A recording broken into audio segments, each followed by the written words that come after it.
দেবদেবীর হাতে অস্ত্র কেন থাকে? আমরা তো যুগ যুগ ধরে দেবদেবীর ছবিতে মূর্তিতে কোনো না কোনো অস্ত্র দেখেই আসছি। যদি আপনারা না জেনে থাকেন দেবদেবীদের হাতে অস্ত্র কেন থাকে, তাহলে এই ভিডিওটি আপনার জন্য। দেবতাদের হাতে অস্ত্র থাকা শুধু যুদ্ধ করার জন্য নয়, বরং তার গভীর প্রতীকী অর্থ রয়েছে। প্রতিটি অস্ত্র একটি বিশেষ শক্তি, গুণ বা দেবতত্ত্বের প্রতীক। যেমন শিবের ত্রিশূল সৃষ্টি, স্থিতি ও প্রলয়ের প্রতীক। এই রকম সমস্ত দেবতাদের অস্ত্র একটি প্রতীক।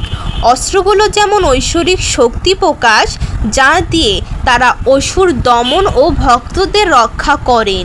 এগুলো আমাদের শেখায় যে সত্য ও ন্যায়ের পক্ষে দাঁড়াতে হলে শক্তির প্রয়োজন। দেবতাদের হাতে থাকা নির্দিষ্ট অস্ত্রের নিজস্ব বিশেষ তাৎপর্য আছে। যেমন বিষ্ণুর হাতে সুদর্শন চক্র শুধু এক টুকরো অস্ত্র নয়, এটি সময় ও ধর্মের প্রতীক। ভগবান শ্রীবিষ্ণুর 4টি হাত আছে এবং প্রতিটি হাতে একটি করে অস্ত্র থাকে।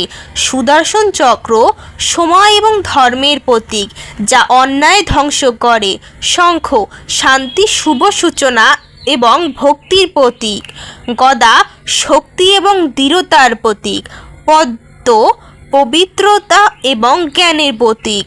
এই 4টি অস্ত্রে মিলে বোঝায় জীবনকে সুষমভাবে পরিচালনা করতে জ্ঞান, শক্তি, ভক্তি ও ন্যায়বোধের প্রয়োজন। দেবী লক্ষ্মীর হাতে সাধারণত পদ্ম ফুল থাকে। এটি সমৃদ্ধ, সৌন্দর্য ও শান্তির প্রতীক। সম্পূর্ণ ভিডিও দেখতে নিচে লিঙ্কে ক্লিক করুন।